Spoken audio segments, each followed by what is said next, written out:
Bonsoir à tous, bienvenue dans ce 13e épisode du Bistrot d'Aller le LOSC, saison 3.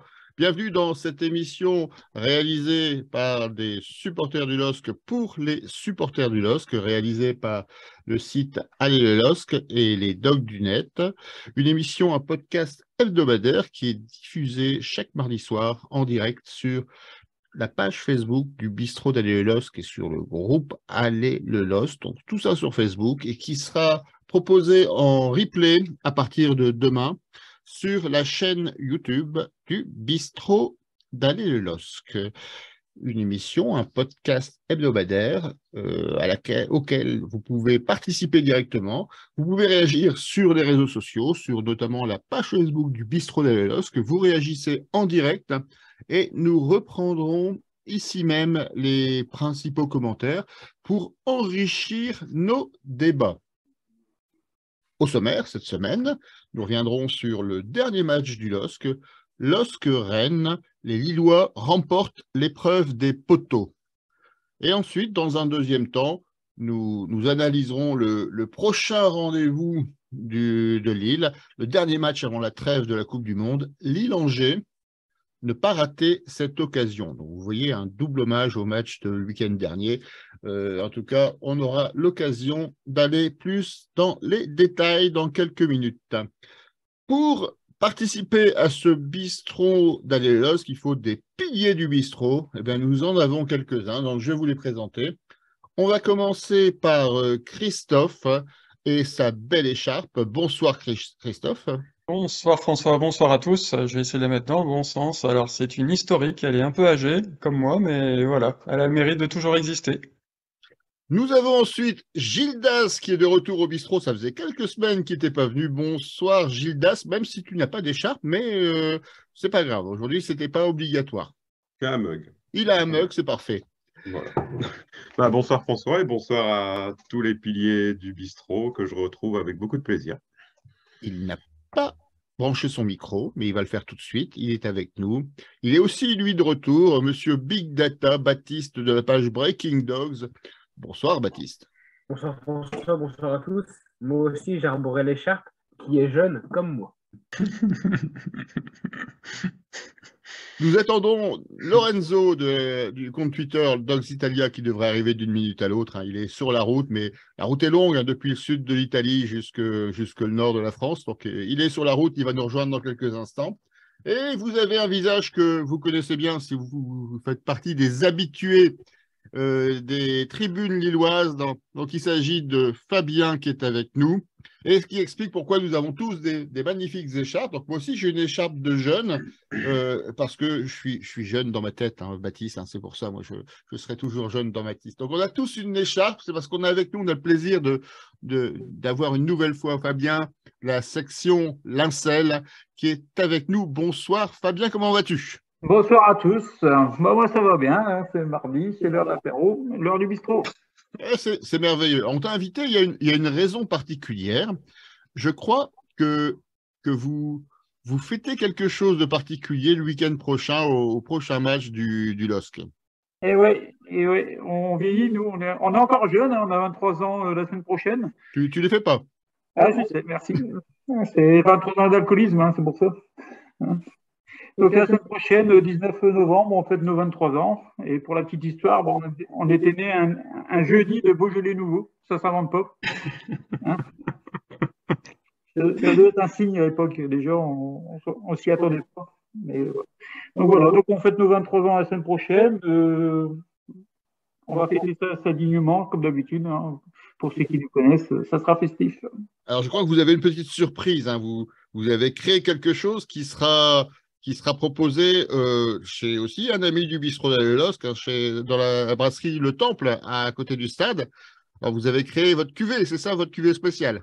C'est ça, on a lancé notre cuvée, c'était un vieux délire avant Covid. On voulait faire ça pour nos 20 ans au départ. Après, il y a eu le Covid, tout le plein de bordel et compagnie qui s'est arrivé. Et Joe, en discutant avec lui un midi, on s'est dit, tiens, pourquoi pas. Et on a lancé l'idée ensemble et on a trouvé une petite brasserie en Belgique qui nous a accueillis, qui nous a fait un petit cuvée éphémère spécial. Alors, on a déjà beaucoup de réactions sur les réseaux sociaux, beaucoup de bonsoirs, beaucoup de saluts. Donc, nous, on salue tout le monde. On a déjà une première remarque de quelqu'un qu'on connaît bien aussi au bistrot et sur le site Allez le LOSC, c'est Boris. Boris qui nous dit « Ce n'est pas le vrai, il n'a pas de Bob Cochonou ». Tu peux confirmer que c'est bien toi, Fabien? Jean-Luc Bob, c'est bien moi, Brice. C'est mes amitiés à Saint-Symphorien-sur-Coise. Voilà, on te l'assure, hein, Boris, tu nous connais, on n'est pas du genre à mentir, surtout quand on parle de choses sérieuses. Donc voilà, donc rendez-vous, donc si j'ai bien compris, pour tous les supporters au Temple, dimanche après-midi, donc avant le match et après le match, pour goûter ce nouveau breuvage. Voilà, cette petite invention Madine et Sahel. Bon, Une bière, une petite blonde à 7 degrés qui passera bien et qui passe bien. Bon, ben c'est parfait. On rappelle ce que ça veut dire, SAL, parce que tout le monde ne le sait peut-être pas. Donc, c'est la section des amis du LOSC. Voilà. Hein, tout simplement. Ça c'est la version soft. Tu n'as pas une version interdite aux moins de 18 ans ou interdite par la loi Evin? Pour la préfecture, ouais. Hein, Oui. la vraie version, c'est la section alcoolique la sel, et on est fiers de l'être. Ah. Certains vont nous dire c'est pas bien, on contrevient à la loi Evin parce qu'on fait de la publicité pour de l'alcool, mais on a tellement peu d'auditeurs que finalement on peut se permettre. Hein, c'est pas, parmi nos nombreux abonnés, à mon avis, personne n'ira nous dénoncer. Donc on se permet ce petit clin d'œil qui est toujours sympathique parce que ça fait vivre les sections et ça permet d'animer finalement les avant et les après-matchs. Sur l'esplanade du stade Pierre-Mauroy qui a parfois bien besoin d'être animé. Et sinon, tu ne sais pas si M. Jean-Pierre Leleu est là parce que je l'avais invité à nous rejoindre. Écoute, j'ai pas eu de demande d'invitation. Il est le bienvenu. Hein, nous, on n'est pas sectaire et on serait vraiment ravis de pouvoir chanter avec lui sa chanson. Bah, nous aussi, on l'a invité. Alors, on est très bavard dans cette introduction, hein, et ça a permis, on ne l'a pas fait exprès, mais ce n'était pas pour attendre Lorenzo qui vient d'arriver. Mais en tout cas, il est là, il est de retour, il est toujours aussi souriant. Il est avec nous, Lorenzo. Bonsoir, Lorenzo, du compte Twitter Dogs Italia. Bonsoir les gars. Oui, un peu de retard aujourd'hui, je viens de changer d'appartement, tout ça, mais oui, je suis là. Il y a un peu plus de lumière pour ceux qui demandaient plus de lumière quand je faisais mes directs passés sur Twitch. Donc voilà, il y a de la bonne lumière aujourd'hui, donc on est bien. C'est une très bonne nouvelle. Ça nous permettra d'apprécier au mieux tes prestations. Déjà une question de Julien, toujours pour Fabien. Hein, tu vas être amené, on va te mettre la torche dans le visage pour t'interroger pendant toute la soirée. J'ai mis mes lunettes, je suis impassible. Bon, peux-tu nous donner ton meilleur souvenir du trophée de l'amitié? Il précise que c'est une question rituelle qu'on te pose à chaque fois que tu viens. Mais bon, est-ce que tu as un souvenir qui te vient comme ça au premier abord? Le souvenir qu'on a tous, c'est de pouvoir vivre au plus près des joueurs un match de football dans un vrai stade de football où les joueurs étaient tout à fait disponibles pour les supporters. Et ça, c'est le souvenir que tout le monde a de ces journées d'amitié qui se passaient à l'inception. Alors, je vous propose de rentrer dans le vif du sujet et de passer à la première partie de cette émission. Donc, première partie de cette émission, le débrief du match de Rennes. Donc, Lille-Rennes, les Lillois emportent l'épreuve des poteaux. Pour expliquer ce titre, on va peut-être vous rappeler les statistiques du match. Monsieur Big Data, tu les as préparées? Elles sont là, elles sont là. Je savais que je pouvais compter sur toi. Je ne manque pas mon retour. Alors, déjà, pour compléter ce que tu dis au niveau des poteaux, c'est que la statistique qui est quand même exceptionnelle, Lille touche les montants pour la 12e fois. Cette saison, c'est un record parmi les 5 grands championnats européens, c'est-à-dire que parmi donc, toutes les 100 équipes, enfin non, les 98, parce qu'en Bundesliga, ils sont 18, parmi les 98 équipes, Lille est l'équipe qui touche le plus de montants possible. 12 fois, ça fait quand même beaucoup, dont 3 poteaux donc, cette semaine contre Rennes. Au niveau des statistiques de ce match, elles sont hyper criantes au niveau des tirs et des occasions créées. 19 tirs pour Lille, 7 tirs cadrés, seuls 3 tirs pour Rennes, 2 cadrés. Et même au niveau de la possession, 62% pour Lille, 38% pour Rennes. Et ma dernière stat, entre guillemets, c'est la précision des passes où on voit que Lille a été fort partout. 85% de précision de passe et Rennes a tourné autour de 74%, qui est l'un de ses moins bons matchs en termes de précision de passe. Donc Lille a clairement été au-dessus dans tous les domaines, sauf pour l'efficacité offensive. Alors, je vais vous poser la question rituelle de ces débriefs de Bistrot d'Alain Losc. Je vous propose un tour de table pour recueillir votre sentiment général. Donc, assez court, hein, ne rentrez pas dans les détails. Après, on fera les tops et les flops. Et après, on reviendra sur la clé du match. Quelles sont les clés du match entre les erreurs d'arbitrage, le but refusé hors-jeu? Est-ce que c'est la forme des joueurs? Est-ce que c'est comment ça se fait qu'on n'a pas eu effectivement d'efficacité? Donc, on y reviendra après dans le détail. Mais pour l'instant, simplement un tour de table avec comment vous avez ressenti ce match en direct, soit au stade, soit à la télévision, si vous étiez devant votre petit écran. Qui veut commencer? On va commencer par Gildas. Gildas, ça fait longtemps que tu n'es pas venu. Tu as certainement beaucoup de choses à nous dire. Bah, tu nous as dit d'être bref. Donc, écoute, on va simplement dire qu'après le hold-up rennais, lyonnais, on a le vol rennais parce que quand on voit la physionomie du match, on peine à croire qu'on ne l'ait pas remporté. Donc, bon, on les a mangés dans tous les compartiments du jeu. On s'attendait vraiment à un match assez enlevé à la Monaco avec une attaque de Rennes beaucoup plus expressive que ça. Et finalement, on les a vraiment étouffés du début à la fin. Mais on les a mangés, mais on n'a pas été récompensés. Donc voilà, tu m'as dit d'être bref.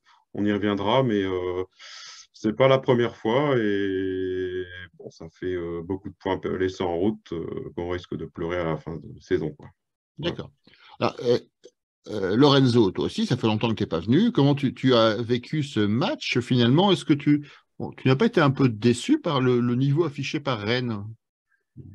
Oui et non, dans le sens que sûrement on s'attendait, je pense, à un autre match, mais Rennes vient de quand même disputer l'Europa League, même s'ils sont une équipe et un effectif qui peut faire les deux compétitions, je pense que c'est pas facile, donc je peux le comprendre. Et par contre, je vois vraiment que le LOSC il commence à devenir vraiment. Il y a beaucoup de monde qui parle du LOSC pour son style de jeu, pour tout ça, donc c'est bien. Mais à un moment donné, si on continue à ne pas gagner le match qu'on devrait, ça devient un problème. Parce que c'est dire qu'on n'a pas de chance, ça commence à être un peu, mais je pense peu. Parce que si tu ne gagnes pas le match, il y aura des problèmes sûrement. Donc voilà, c'est un peu un mélange de ça. C'est bien qu'on ait un autre style, c'est bien qu'on ait, il y a du monde qui parle de nous. Et je vous avoue, même en Italie, vu qu'il y a Fonseca. Mais à un moment donné, il faudrait quand même essayer à pouvoir reprendre le groupe des 4-5 équipes qu'il y a devant. Voilà. Alors, Fabien, tu en penses quoi, toi, de ce match? Comment tu le ressens finalement?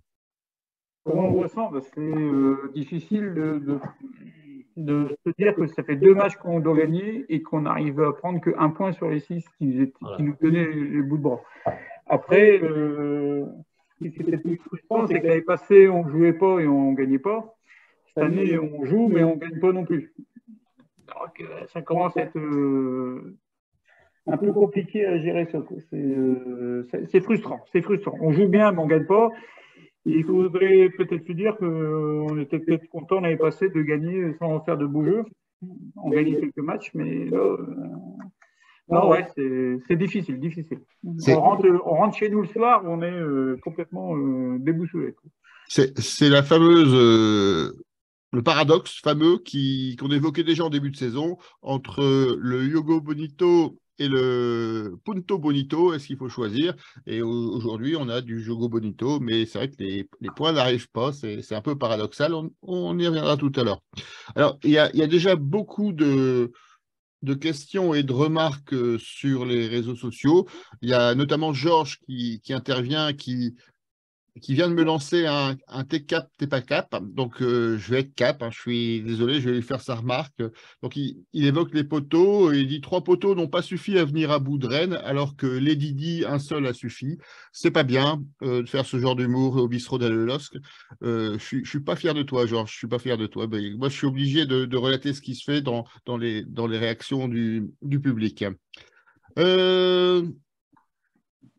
Boris qui dit Lille, c'est l'équipe la plus maladroite des 5 grands championnats. On verra tout à l'heure si c'est uniquement ça. Georges qui nous fait une remarque un peu plus pertinente sur Mandanda, une boulette et des arrêts de fou. C'est pas un match, c'est une compile de sa carrière. Donc, on a. C'est pas. On a Julien qui revient sur un engagement qu'on avait pris il y a 2 ans quand tu étais venu, Fabien, et qu'on n'a absolument pas respecté. Pourquoi le bistrot d'Alelos n'est pas venu au Café du Stade comment dire, n'est pas en direct comme prévu lors de la dernière venue. Oui, on a peut-être eu peur de l'apéro. Enfin, on n'a pas eu l'occasion, mais on a. À venir, c'est pas un problème, faire partir. C'est ça, c'est ce que j'allais dire. Malheureusement, on n'habite pas à 3 km de Lincel. Enfin, du moins pour. Si, on peut t'envoyer Christophe qui est voisin, mais nous, on habite un peu plus loin. Et le retour peut être un peu compliqué. Donc, on verra. On a toujours ce projet. Il faudra qu'on essaye d'y penser. Alors, on a Jean-Marc qui nous dit on passe d'excellents moments au stade, mais on sort des matchs frustrés. Charles, Rennes n'a pas fait un gros match car nous avons été largement au-dessus, surtout au milieu. Lorient, Nice, Lyon, Rennes, même combat pour Jean-Marc.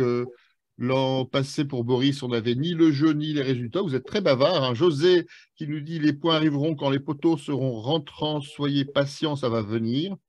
Et bonne question, manque de chance ou maladresse. On essaiera de répondre à ça tout à l'heure. Il reste pour clore ce tour de table Christophe, donc le voisin de la section Lincel, notre ambassadeur pour les prochaines réunions au Café du Stade. Quel est ton avis sur ce match?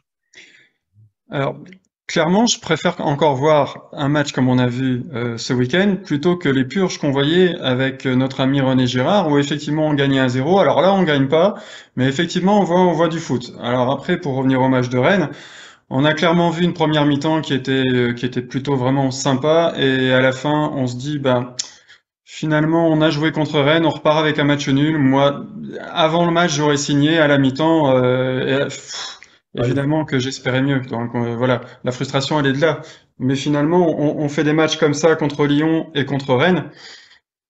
Tant que c'est dans des équipes de ce calibre, ça me va. Après, il faut pas se louper, surtout dans des matchs comme celui qui va arriver d'Angers. Baptiste, est-ce que tu veux clôturer ce tour de table? Ouais, je peux clôturer, je vais revenir sur ce que dit Fabien tout à l'heure. C'est vrai que c'est le match, par exemple, de Lyon la semaine dernière était hyper rageant sur le fait qu'on doit 10 000 fois gagner ce match. Et je sais que sur Twitter ou même entre nous, nous avons ragé et on avait envie d'une réaction face à Rennes. Et cette réaction face à Rennes, elle a eu lieu, hein, je dis pas, mais c'est toujours pareil. Ces 2 matchs, on doit au moins en mettre 2 ou 3. On pensait que notre problème offensif s'était réglé après le match face à Monaco, où on met 4 buts, où notre efficacité est superbe. Et finalement, en fait, cet avantage qu'on avait eu face à Monaco se transforme en déficit face à Lyon et à Monaco. Donc c'est dommage. On pensait s'être amélioré sur un point et malheureusement, ce n'est pas le cas. Voilà. Je vous propose de passer maintenant à la série des tops et des flops. Vous avez pour ce match repéré des joueurs en top, en flop du côté lillois, et peut-être qu'à Rennes, vous avez 1 ou 2 joueurs à ressortir du lot. Alors, on va commencer par Gildas, on va garder le même sens. Gildas, est-ce que tu peux nous faire part de tes tops et tes flops? Flop, Jonathan Bamba, qui n'a pas réussi à faire des différences sur son côté, créer un penalty totalement idiot et à chaque fois c'est clair, hein, c'est pas un joueur qui va au dribble, c'est pas un joueur qui va aller provoquer, c'est à chaque fois qu'il avait le ballon, moi j'étais bien placé du côté de ma tribune, c'était je mets en arrière, je n'essaie pas d'aller en 1 contre 1 contre le défenseur direct. Bon, il a raté son match, hein, on va pas lui en vouloir, mais c'est un joueur aussi qui permet un certain équilibre tactique parce que c'est un joueur qui est bon dans le replacement défensif et qui apporte un équilibre à l'équipe. On voit quand il n'est pas là, mais par contre là, il a pesé lourd dans la balance négativement. Et en top, je mettrais Cabella quand même parce qu'il a vraiment, c'est vraiment là pour moi le joueur clé de cette première partie de saison parce que il a vraiment il a du feu et du talent plein les pieds, ce joueur, et il crée les brèches et il crée beaucoup de situations dangereuses. Et puis côté Rennais, je regrette, mais je ne vois pas qui à mettre en avant.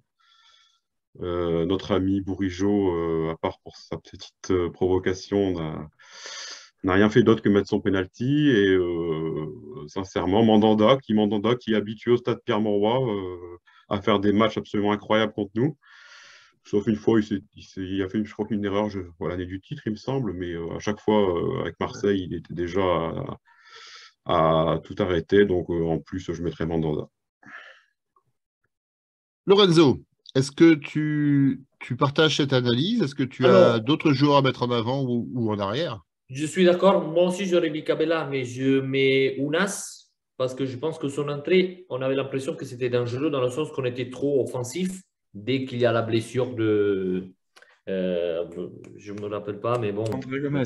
Voilà, c'est ça. André Gomez. Donc, il sort un numéro 5 ou quand même un milieu défensif. Et avec la rentrée de Ounas, on avait l'impression, on disait non, mais c'est trop, c'est bien, c'est vrai qu'on joue bien, mais c'est trop. Par contre, Ounas comme Cabella, là, je suis d'accord, je suis dans la même ligne.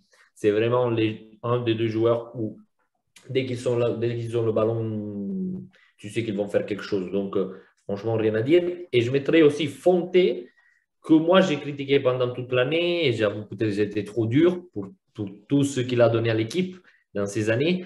Franchement, il a marqué, mais à part ça, j'ai l'impression qu'il commence un peu je ne dirais pas s'adapter parce qu'il a quand même 38 ans, ce n'est pas son style de jeu probablement. Mais si on ne prend pas beaucoup de buts dans les derniers matchs, et surtout le match à Monaco, mais bon, ça veut dire que quand même on commence à avoir une défense peut-être un peu plus attentive derrière, même si on a un style où on attaque et on préfère attaquer à défendre. Mais si Fonte il est bien, je pense que c'est quand même différent parce que c'est quand même qui gère les choses et tout ça. Donc, à part le but, j'avais même lu son interview sur l'équipe avant le match. Lui commence à dire qu'il se sent bien, que même à son âge, il y a un moment où il faut se renouveler, il faut s'entraîner peut-être plus dans le sens que tu essayes d'améliorer ton style de jeu. Et ça, c'est quelque chose vraiment à apprécier parce que ce n'est pas facile à son âge. Donc, je mets Ounas et Fonte. Et on voit quand il n'est pas là, Fonte. On a vu contre Monaco, bien sûr.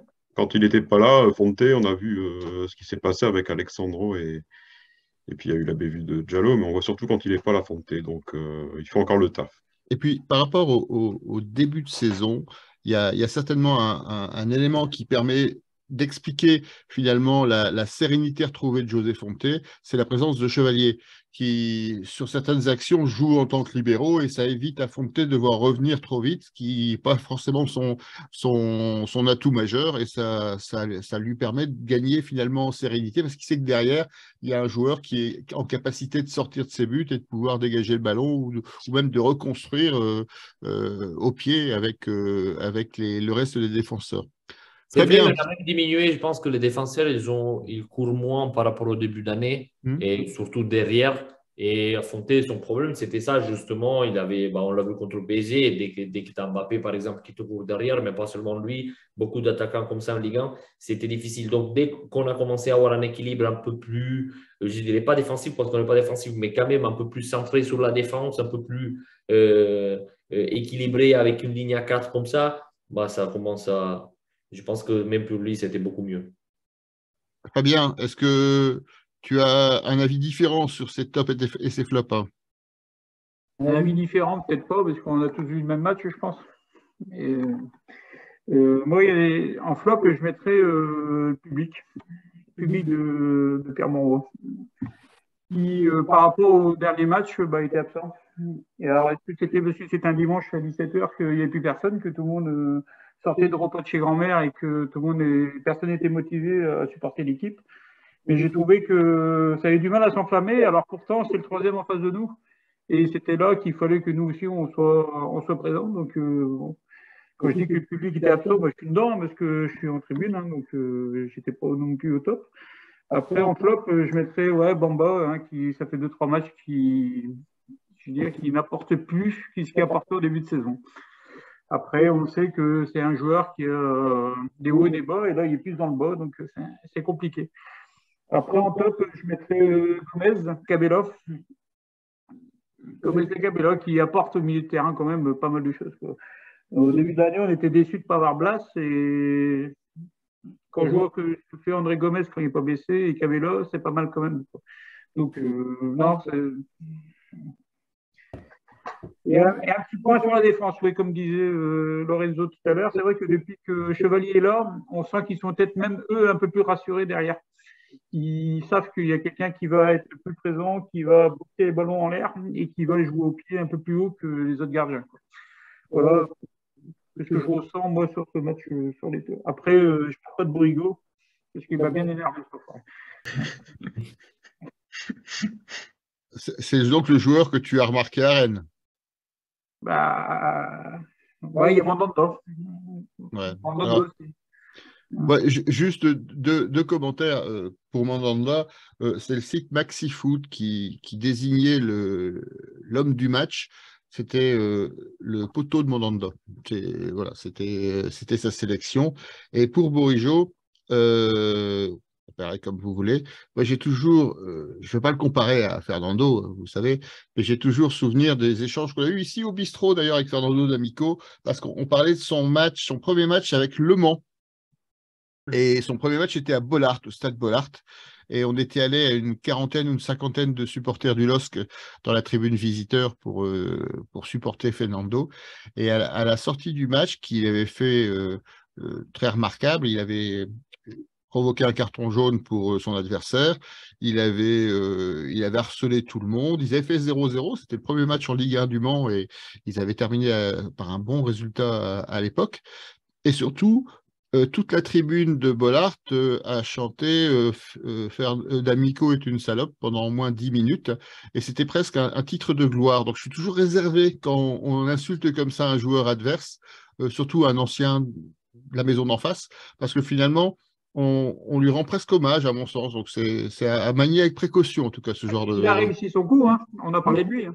Ben là, c'est ça. C'est pour ça. Donc, je ne suis pas persuadé que ce soit une bonne chose de focaliser sur ce type de personnes. Mais bon, après, ça ne reste que mon avis. Après, dans les flops, on peut aussi dire qu'on n'est pas réaliste devant le but, hein. Et l'efficacité. On a des occasions, on ne les met pas au fond. Donc, on voit Lyon, on voit contre Rennes ce week-end. Ça va être que le prochain match. Il va falloir tirer 10 fois pour en marquer un.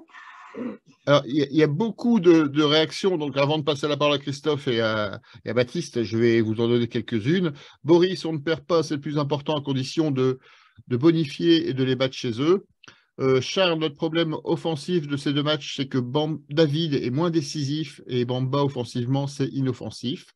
Julien, en top, la première mi-temps d'André Gomez. Georges, Cabella qui crée et qui gratte énorme. En flop, Bamba pour Julien, qui est un peu passé à côté. Une fois n'est pas coutume. Thierry, gros flop pour Bamba. Top, Wea à ce poste, étonnant. Peut-être que Christophe ou Baptiste allaient revenir là-dessus. Trifred, top, André Gomez. Dommage qu'il soit sur blessure, car c'est un régal, et pourtant j'étais sceptique sur ces deux premiers matchs. José, la VAR alerte sur une faute de Bamba alors que le Rennais ne peut pas prendre le ballon qui est dégagé avant de la tête, mais la VAR ne revient pas. Enfin bref, on reviendra sur ce commentaire, sur l'analyse justement des faits marquants du match. Georges, si le QI se mesurait en degrés Celsius, tu mets la tête de Bourigeaud dans l'eau et tu as des glaçons. Donc voilà, je pense qu'il a aussi résumé. Donc il est en forme, Georges, ce soir, hein, il est en forme. Alors, Jean-Marc, top l'entrée de Baléba, flop pour le Bourbourse de Bonigo pour José, rien fait du match et il fait le malin. Jean-Marc qui dit flop pour Fonté, c'est un peu discordant par rapport à ce qui a été dit avant. José, top à Lille, André Gomez, sacré joueur, blessure grave, point d'interrogation. En tout cas, il est absent jusqu'au minimum la reprise. Chevalier, son jeu au pied fait énormément de bien pour Charles. Fonté aime que Chevalier fasse la police pour Marcel. Ensuite, Julien top le système défensif mis en place par Fonseca et ses défenseurs. Très gros match. Et on reprendra le reste après parce que j'ai plus de souffle. Et je sais que Christophe a beaucoup envie d'intervenir sur ses tops et ses flops. Alors effectivement, j'ai bien aimé le match de Weah et peut-être que quand Lorenzo mettait en avant tout à l'heure le match de Ounas, c'est aussi peut-être grâce à Weah qui est derrière parce que quand on prend le match de Gomez en première mi-temps et la deuxième mi-temps de Ounas, je pense qu'ils lui doivent beaucoup et si Bamba se rate un petit peu son match, même sur beaucoup, c'est aussi parce que je crois que derrière lui, il n'a pas la même personne rassurante et qui fait les efforts et qui apporte offensivement. Il a un travail à faire offensif et défensif. Bamba sur son côté, qui est peut-être un petit peu trop en ce moment pour lui physiquement. C'est juste pour essayer de le dédouaner un peu. Sinon, je suis assez d'accord avec beaucoup, mais je pense que le niveau de fonte physique est nettement mieux depuis un ou deux matchs et ça se ressent. On l'a très peu vu essayer de gagner du temps, notamment il avait un gros problème de chaussettes depuis le début de championnat. Il passait son temps à remonter ses chaussettes et à demander à ce qu'on calme le jeu. Et là, c'est fini. Ça, maintenant, on le voit, il joue, il court. Et effectivement, le match de Chevalier, enfin les matchs de Chevalier, avec des attaquants qui ne courent plus forcément vers leur but, ben, je crois que ça l'aide beaucoup. Donc voilà, après, côté Rennais, je voudrais mettre en valeur un joueur, surtout en deuxième mi-temps, c'est l'arbitre, Hamel. Il a été à côté, il a vraiment, je pense, fait ce qu'il fallait, et il nous a sorti du match clairement. Il avait fait une très bonne première, on l'avait noté avec François en tribune, et je pense que pour la deuxième, il s'est vraiment trouvé, quoi. Enfin voilà, au-delà du penalty, on s'en fout, c'est un acte, enfin voilà, c'est une action bête. Il a fait un arbitrage de niveau européen sur la première, il a fait un arbitrage de national sur la deuxième. Je suis désolé, mais on peut pas siffler toutes ces fautes. Et finalement, ne rien faire à part mettre des petites remontrances à nos amis rennais et puis laisser le match comme ça partir dans tous les sens. Je suis désolé, mais il a pas fait un match de haut niveau, ce garçon. On y reviendra tout à l'heure sur les actions phares, c'est-à-dire le penalty, le but refusé à Jonathan David. Mais il y a une stat que je voulais vous préciser tout de suite. Il y a eu 9 fautes pour Lille et 14 pour Rennes. 4 cartons jaunes pour Lille, un seul pour Rennes. Et c'est vrai que notamment Wu, le défenseur central rennais, il a quand même eu chaud à ses fesses de ne pas recevoir un deuxième, voire un troisième carton jaune, parce qu'après son premier carton, il y a deux actions qui sont quand même très très litigieuses et pour lesquelles, je pense notamment chez nous, Diallo a reçu un carton pour beaucoup moins que ce qui s'est passé en direct. Donc on en reparlera tout à l'heure, mais ça indique bien finalement ce déséquilibre ressenti, en tout cas chez les supporters, sur l'arbitrage de M. Hamel. Monsieur Big Data, Monsieur Baptiste de la page Breaking Dogs, avez-vous quelque chose à dire, à rajouter sur vos tops et vos flops? À rajouter, non. À compléter, oui. Je vais revenir sur ce qu'a dit Christophe sur le match de Timothy Weah. Exceptionnel. Paulo Fonseca en conférence de presse, donc ça c'était vendredi, annonce qu'il a trouvé son défenseur central. On pensait que ça allait être Alexandro en centrale et Diallo sur le côté droit, ou Diallo sur le côté gauche et quitté à droite. Enfin, on avait plutôt des certitudes, ou alors que Zedatka allait passer droit. Et il faut le dire, je pense que personne n'a vu que Timothy Weah allait jouer dans une défense à 4. On pensait peut-être que ça allait être une défense à 3 avec Weah et Bamba qui feraient Voilà, le tu as raison, milieu. parce que moi, après 20 minutes, j'ai demandé. Après, j'avais commencé à regarder le match et j'ai vu que bon, c'était une action offensive. Je vois Weah, je dis c'est bon, c'est 3-5-2, 3-4-3, Ouais. je ne sais pas. Mais c'était vraiment bizarre de voir le 4-2-3-1 avec Weah comme ça. Mais comme tu le dis, ouais, c'était vraiment une position bizarre. Alors, c'est pas nouveau, hein, on l'avait déjà vu avec Galtier, il a déjà joué aussi un peu de Gourvenec, mais il a vraiment été bon. Il a été 82% de passes réussies. C'est vraiment pas mal. Et c'est surtout au niveau des duels gagnés, il y a 75% de duels gagnés. Là où, comme l'a dit Christophe tout à l'heure, pour le match de Bamba, il vient Diakité qui est derrière lui, il ne réussit que 50% de ses duels. Et le match, il est là. C'est que Weah a gagné ses duels. Alors, même si son candidat, sur son côté, Flavien T, n'était pas non plus le meilleur candidat parce que, bon, il repiquait souvent dans l'axe. Mais Thibauti Weah a fait son match, a bien emmerdé la défense rennaise et j'aime vraiment son match. Et je me demande si, pourquoi pas, à l'avenir, ça peut pas devenir un réel joueur sur le côté, comme je finirai là-dessus, comme un certain Alexis Flips, qu'on connaît bien au LOSC, qui était ailier droit de métier et qui maintenant, du côté du Stade de Reims, se retrouve défenseur droit et qui a d'ailleurs été dans l'équipe des meilleurs Français cette semaine. Alors, est-ce que Timothy Weah ne postulerait pas à un poste de latéral? Je dis pas pour toute la saison, mais pourquoi pas en dépannage? Je crois que tu allais nous dire qu'il pouvait postuler pour le titre dans l'effectif des meilleurs Français de la semaine. Là, ce sera un peu plus compliqué, Pourquoi pas? malgré toutes ses qualités. Donc, Timothy Weah qui a joué de mémoire 2 fois à ce poste d'arrière droit du temps de Christophe Galtier. Une première fois, c'est en Coupe d'Europe contre, ça va être le Celtic, si je me souviens bien. Celtic de Gazo. Ah, Et Ligue Europa. C'était en Ligue Europa. en Ligue Europa, tout à fait. Ouais. Et la deuxième fois, Brest. ou la première, c'était Brest, effectivement, en championnat. Ouais, où on prend ou un 3-1 à la mi-temps. Où ça s'était pas très bien passé de mémoire. Alors, toujours beaucoup. 3-0 après une demi-heure, je pense. Ouais, Oui, c'est ça. Alors, on a toujours des commentaires, hein. On a l'arbitrage est un flop pour Trifred. On a Marcel qui nous dit, j'ai mis 2 secondes à la comprendre, Amel Bain. Donc, je vous laisse réfléchir, hein. On vous enverra la traduction si vous êtes sage. Jonathan qui nous dit, oui, l'arbitrage, ok, mais bon, on doit tuer le match largement avant. On est punis comme des amateurs. On n'a jamais dit le contraire, effectivement. Il y a pas, on ne va pas tout mettre sur le dos de l'arbitrage, ce n'est pas notre habitude.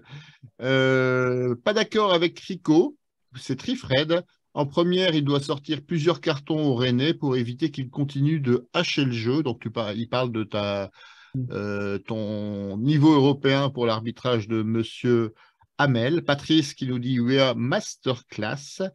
Et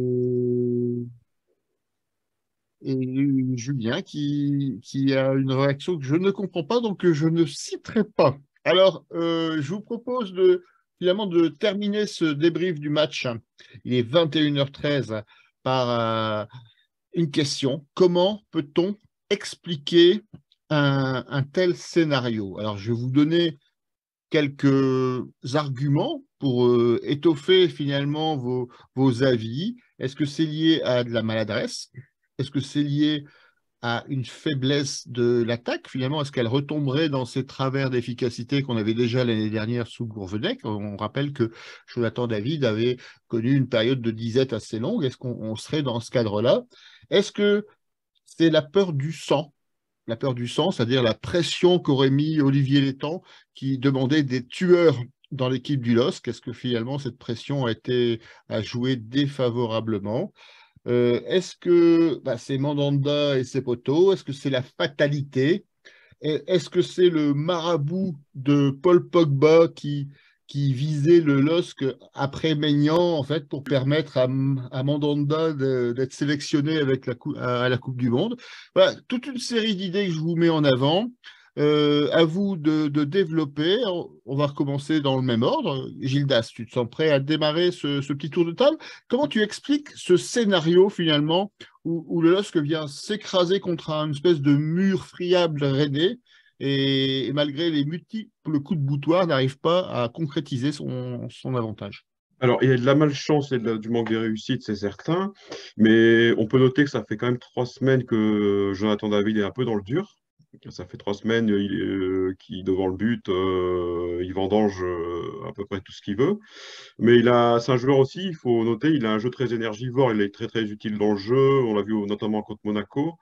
Et finalement, il peut manquer de justesse du coup dans le dernier geste. Et paradoxalement, quand il est en pleine bourre, il y a aussi des matchs comme un auditeur l'a dit, contre Lorient, contre Nice et peut-être même contre Nantes. Enfin, on a eu aussi, c'est des matchs qu'on doit aussi gagner de manière claire et on ne le fait pas alors qu'on a un David qui était à droite à ce moment-là.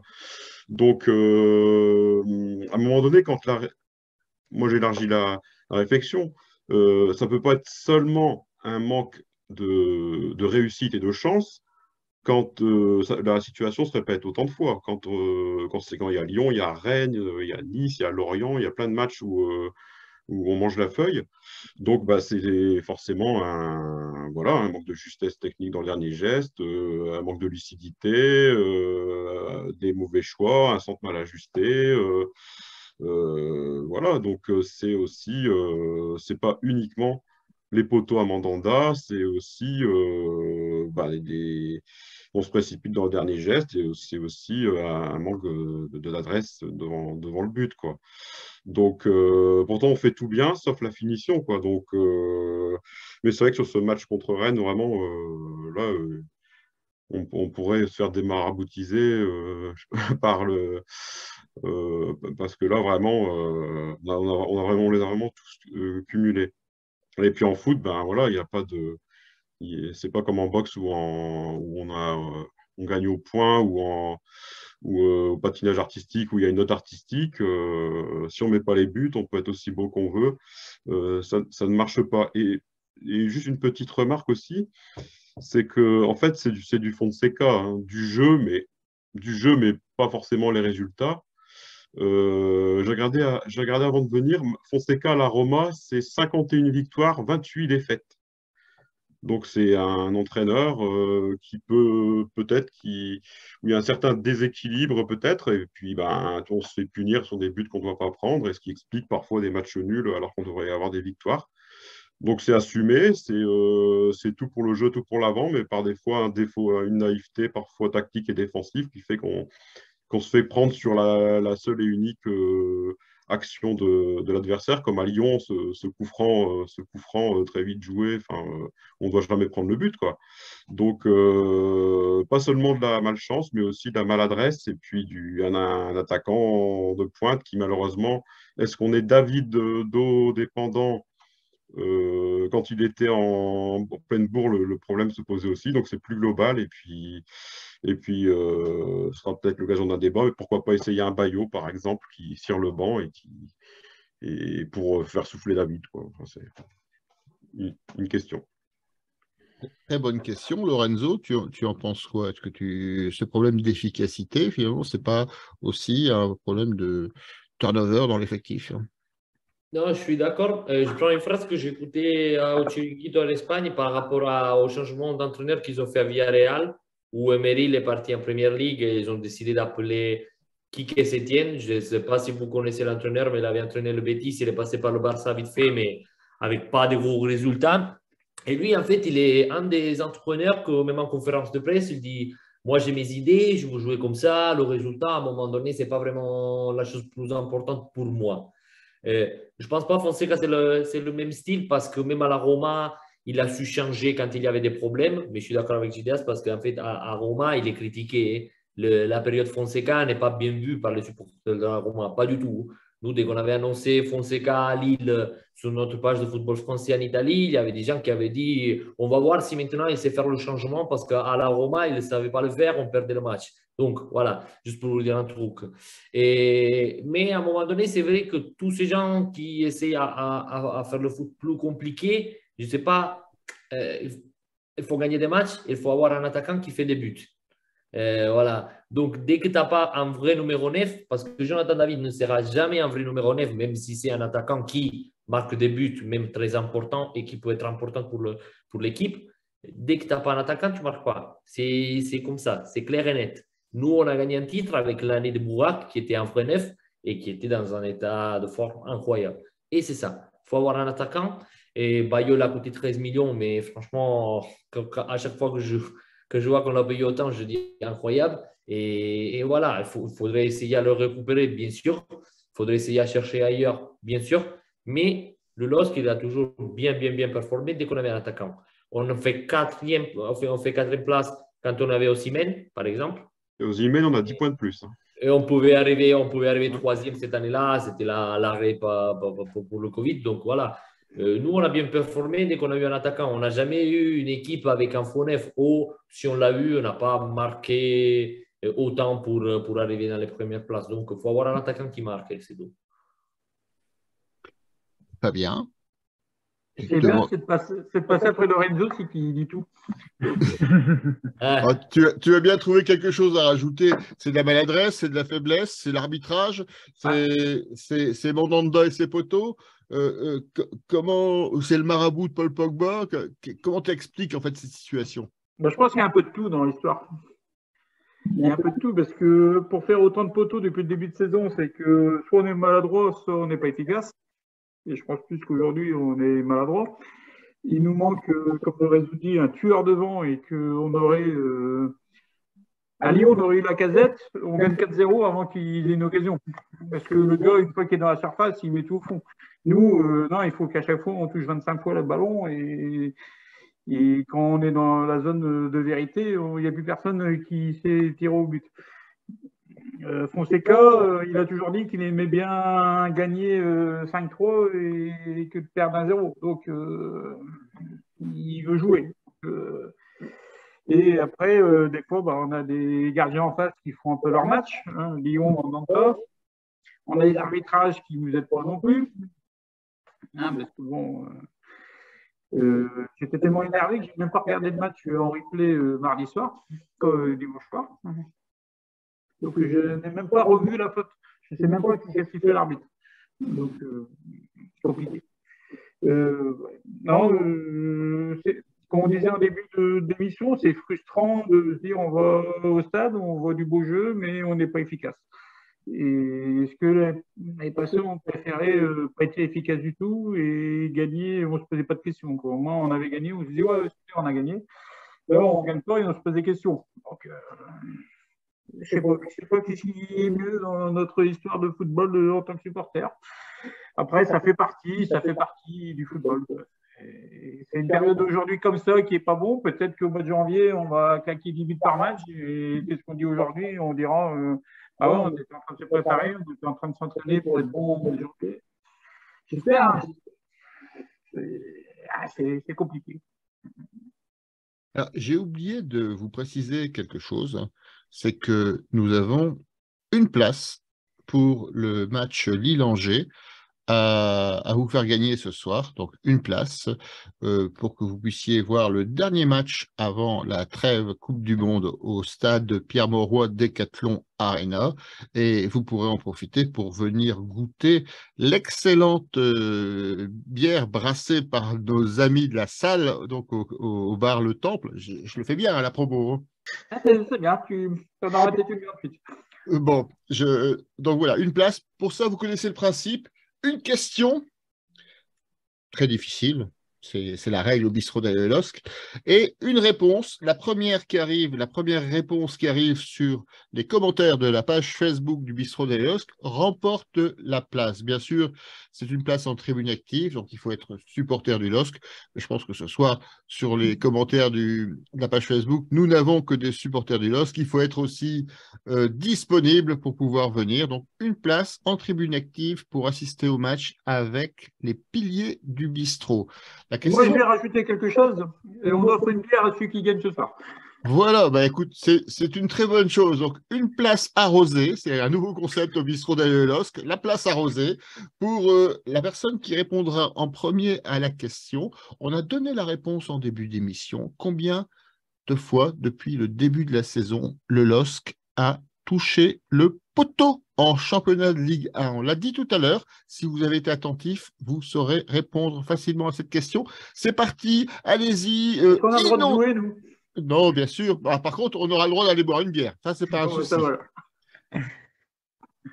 Alors, on a la première réponse. Alors, je donne pas. Je laisse. On a une première réponse de Life qui est 11. Et ensuite, on a Georges et José, puis Jonathan qui, dans l'ordre, qui disent 12. Je pense qu'on peut arrêter le jeu là tout de suite. Hein, on est d'accord? La bonne réponse? La bonne réponse, c'était 12. Donc, dans l'ordre, c'est Georges, mais Georges, ça fait un peu trafic. Hein. Donc, je ne sais pas si tu es disponible, Georges, signale-le tout de suite, tu es le premier. Sinon, si tu n'es pas dispo, on fera gagner la place donc, au suivant, qui est José. Donc, on a Gaspard qui a essayé, il a fait 11, 12, 13. Donc là, il va s'arrêter. Tu peux t'arrêter, Gaspard, ne va pas jusque 357, ça va pas être possible.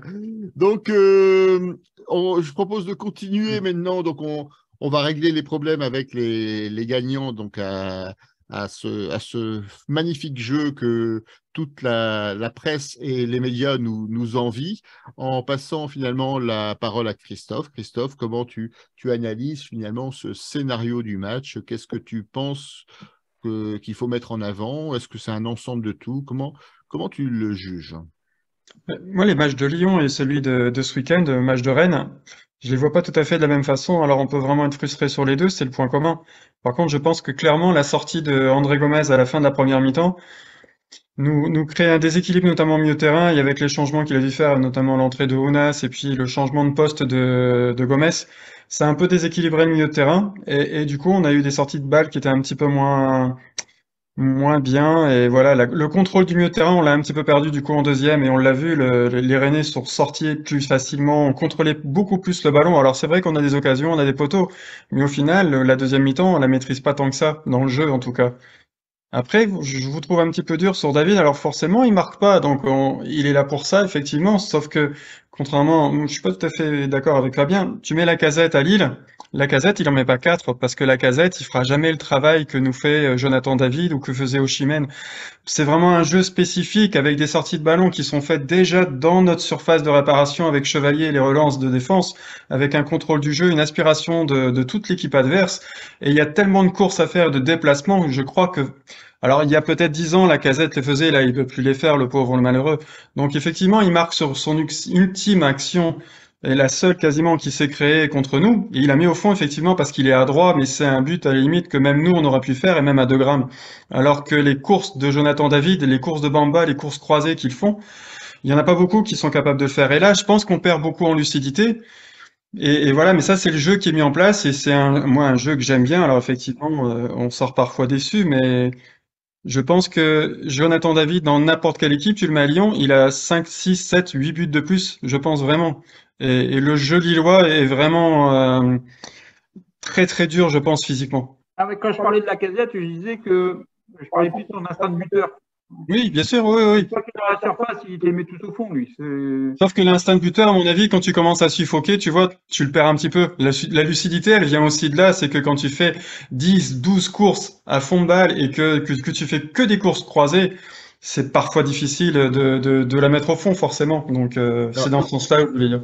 Je rebondis sur ton commentaire, finalement, en revenant sur ce que disait tout à l'heure Lorenzo sur la réputation de Fonseca à la Roma, où on lui reprochait de ne pas remplacer les joueurs, et ce que disait Gildas, qui évoquait le remplacement, pourquoi pas, de David par Bayo. Est-ce qu'à un moment, il ne fallait pas justement changer un peu, s'il manquait un peu de jus sur les 10 dernières minutes, peut-être tenter une autre carte pour essayer de remporter la Peut-être. décision? Peut-être le faire rentrer plus tôt, enfin déjà le faire rentrer, mais en tout cas le remplacer par exemple en début de match, je suis pas Non, non, je parlais en fin de convaincu. match. Je parlais en fin de match. D'accord. Là, je suis d'accord avec toi, mais après, le faire rentrer en début de match, on l'a vu, c'était pas tout à fait la même chose en début de saison. Il s'est un peu grillé tout seul, ce garçon, c'est un peu dommage parce que du coup, il nous a grillé aussi pas mal de cartouches. Je pense que l'entraîneur a perdu pas mal de confiance, le public a perdu confiance en lui, et je pense que lui aussi a perdu confiance. Donc, peut-être, oui, 10-15 minutes, le faire rentrer un petit peu plus à la fois. On verra, peut-être avec la Coupe du Monde, ça va un petit peu redistribuer les cartes comme ça, on va voir dans quel état vont entrer les joueurs et peut-être qu'il aura plus de chance au mois de janvier. Et pour répondre à Christophe sur David, moi je suis d'accord sur le fait que c'est un joueur, vraiment c'est important pour moi. Après Fonte, franchement, les deux, trois dernières années, c'est David. Mais quand il a performé vraiment au top, ça a été avec un attaquant parce qu'on gagne un titre avec Burak et David. Et dès qu'il a quelqu'un à son côté, je pense que même lui, il sent moins la pression de devoir marquer. Donc, vu son travail défensif, vu sa qualité, après en attaque, c'est vraiment juste histoire d'avoir un autre attaquant. Moi, je pense, si on a un Lebo Motiba, on aurait marqué plus de buts. Je le dis comme ça. Hein. Après, il y en avait d'autres cet été. Il y avait à Jorque, par exemple, moi, j'aurais aimé avoir, ou des mecs comme ça. On aurait sûrement marqué plus. Mais par rapport à David, David, c'est central dans le projet de LOSC. Et après, c'est vraiment un joueur phare. Mais c'est juste qu'il n'est pas un neuf pur. Donc, je pense que oui, c'est vrai qu'on est un peu dur à critiquer seulement ses buts. Mais il doit juste jouer avec quelqu'un d'autre. Je ne suis pas sûr que c'est Bayo. Pas pour ce qu'il a fait ou tout ça, mais vraiment pour ses caractéristiques. Parce qu'on l'a vu en début d'année. David, attention parce que, souvenez-vous, l'an dernier, à partir de janvier, il a disparu, quoi. Donc, c'est pour ça d'ailleurs qu'il n'a pas eu de transfert en fin de saison. C'est parce qu'il il a été très bon au début, enfin, il était plutôt bon au début de saison, mais partir du mois de janvier, il a décliné. Donc, on va espérer que ça ne soit pas la même chose cette année, quoi. Et là, en plus, il va disparaître le 22 novembre, donc c'est encore pire. Encore plus tôt. Bon, en tout cas, on le reverra d'une façon efficace ou non, on le reverra à la reprise à la fin du mois de décembre. Monsieur Big Data, est-ce que tu as quelque chose à rajouter dans ce tour de table? Ok, oui, j'ai une chose, entre guillemets, vous me faites tous une passe D parce que j'entends, oui, Jonathan David est fatigué, etc. Déjà au niveau des statistiques, parce que Big Data n'est rien sur ces statistiques, c'est le joueur qui effectue le plus de minutes. Avec le LOSC, 1244 cette saison. Le deuxième, c'est José Fonte avec 1170 minutes. Maintenant, on sait que l'énergie d'un avant-centre n'est pas pareille que l'énergie d'un défenseur central. J'ai pris les trois, je ne vais pas dire les trois meilleurs joueurs de notre Ligue 1, mais j'ai pris Jonathan David et à titre de comparaison, je les ai comparés avec Kylian Mbappé et Martin Terrier. Déjà, au niveau de la comparaison, Martin Terrier prend part à 93% des 11 de départ, Mbappé à 86%, Jonathan David à 100%. Déjà, à partir de là... Sortez vos calculettes, il est parti pour une demi-heure de chiffres. Là. Je vais tenter de faire simple sur les minutes jouées. Les minutes jouées, Martin Terrier, qui est donc le deuxième meilleur buteur de Ligue 1 avec 8 réalisations, joue 88% des matchs du Stade Rennais. Kylian Mbappé, meilleur buteur de Ligue 1, joue 84% au PSG. Jonathan David, meilleur buteur du LOSC, joue 99% des minutes. C'est-à-dire qu'il y a eu un seul petit pourcentage de matchs où il a pu souffler. Jonathan David donc prend part à 100% des 11 de départ et 99% des minutes jouées. Mais le problème, il est là, c'est que il ne souffle jamais. Alors certes, il n'y a pas de Coupe d'Europe, on se l'accorde, il n'y a pas de Coupe d'Europe, mais à un moment, il faut le faire souffler. Et le problème, c'est que je ne comprends pas pourquoi Paulo Fonseca ne le fait pas souffler. Des matchs contre Strasbourg, qu'on gagne 3-0 à la 65e, je crois. Pourquoi Mohamed Bayo ne rentre pas pour faire souffler Jonathan David? Il préfère user jusqu'à la dernière seconde Jonathan David. Pourquoi? La question est là. Moi, j'ai l'impression que Jonathan David est complètement essoufflé et il garde, je pense, aussi de l'énergie pour la Coupe du Monde. Parce que la Coupe du Monde, à vrai dire, s'il se blesse, le Canada est un peu orphelin de lui. Donc, j'ai l'impression qu'il joue à 98%, le Christophe qui n'est pas d'accord, mais pour moi, il joue avec une certaine retenue, mais c'est surtout qu'il est complètement fatigué. 100% des matchs jouent au LOS, mais c'est impossible. Est-ce que tu as le nombre de kilomètres parcourus par match en moyenne? Je risque de te et l'intensité des courses. Et l'intensité des courses, parce que tu peux pas en garder sous le pied avec l'intensité qu'il met dans son jeu, c'est juste impossible. Contre Monaco, les courses qu'il faisait, c'était incroyable, quoi. Ses pulsations moyennes en cours de match, est-ce que tu les as? Ouais, ça c'est intéressant. Sans le docteur en toi, là. Quand j'entends Baptiste avec ses statistiques, je me dis que c'est vraiment l'héritier de Léon Zitrone. C'est vraiment, on a l'impression d'avoir un règlement d'Interville. C'est extraordinaire. J'ai pas tout retenu les pourcentages, je te rassure. J'allais faire un interro, Fabien. Merde. Retiens 100%, c'est tout. Alors, pendant que Baptiste vérifie ces chiffres et essaie de nous en donner quelques autres, j'ai une bonne nouvelle.